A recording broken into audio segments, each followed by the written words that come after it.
meretas lonjakan obesitas.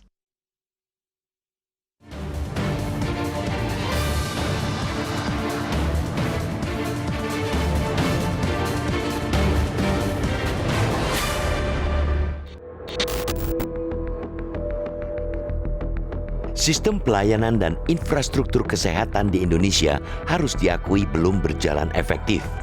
Banyak persoalan kesehatan masyarakat yang masih belum mampu ditangani. Beragam penyebabnya, antara lain karena tidak meratanya akses masyarakat terhadap pelayanan kesehatan di berbagai daerah, juga kelambanan pemerintah melakukan intervensi penanganan kesehatan. Jangankan untuk menghadapi pandemi COVID-19 yang secara nyata telah menunjukkan betapa rapuhnya sistem kesehatan nasional kita. Bahkan, untuk penanganan penyakit yang terhitung klasik pun seperti penyakit menular, gizi buruk, TNKes atau stunting, kematian ibu dan anak, sampai obesitas, sesungguhnya negara ini masih kerepotan mengantisipasinya. Padahal, kesehatan merupakan salah satu indikator target pembangunan. Kegagalan mengelola kesehatan sejatinya adalah awal dari kegagalan bangsa ini mengakselerasi pembangunan. Logika sederhana saja, bagaimana negara ini mau menggenjot pembangunan kalau masyarakatnya banyak yang tidak sehat? Yang terjadi justru karena sistem kesehatan yang lemah. Pemerintah kerap lalai atau terlambat memberikan perhatian dan penanganan sehingga tidak sedikit masyarakat yang sakit tersebut akhirnya harus menemui ajal. Kenyataan pahit itu bukan ilusi. Nyata di depan mata kita betapa banyak penyakit atau gangguan kesehatan yang mestinya bisa terkontrol pada akhirnya gagal diantisipasi. Kematian Muhammad Fajri, 27, pemuda obesitas dengan bobot 300 kg yang sempat dirawat di Rumah Sakit Cipto Mangunkusumo atau RSCM Jakarta selama 13 hari ialah salah satu contoh cerminan kegagalan itu. Sistem yang sudah lemah makin diperburuk dengan kepedulian pemerintah yang rendah. Maka terjadilah pembiaran terhadap Fajri hingga memiliki bobot seberat itu tanpa sedikit pun ada deteksi. Padahal sebelumnya Kementerian Kesehatan sendiri yang menyatakan khawatir dengan angka pengidap obesitas di Indonesia yang terus meningkat.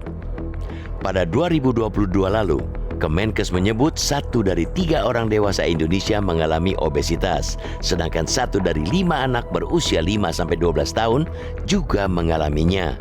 Di sisi lain, pemerintahan Presiden Joko Widodo juga memasukkan penanganan obesitas ke dalam target Rencana Pembangunan Jangka Menengah Nasional atau RPJMN 2020-2024.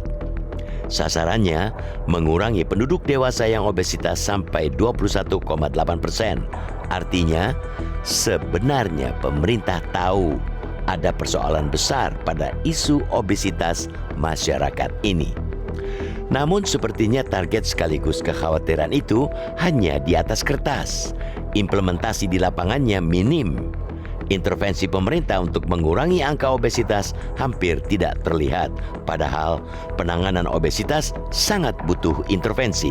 Tidak hanya intervensi penanganan secara medis, tapi juga intervensi terhadap gaya hidup yang menyebabkan semakin banyak orang mengidap obesitas. Sebagai bentuk intervensi gaya hidup, kenapa pemerintah tidak memberlakukan pajak atau cukai terhadap makanan minuman berpemanis atau junk food misalnya?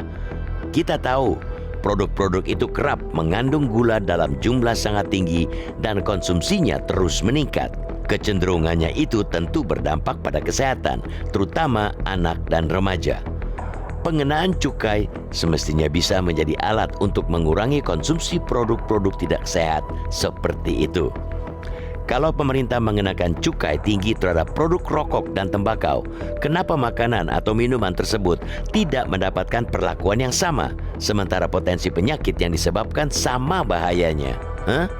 Sekali lagi kita mengingatkan, kematian Fajri harus menjadi refleksi dan evaluasi pemerintah dalam penanganan penyakit degeneratif seperti obesitas, khususnya dan penguatan sistem kesehatan nasional secara keseluruhan. Jika ini disepelekan, bukan aspek kesehatan saja yang akan terdampak, melainkan juga bakal menurunkan kualitas hidup dan tingkat produktivitas masyarakat.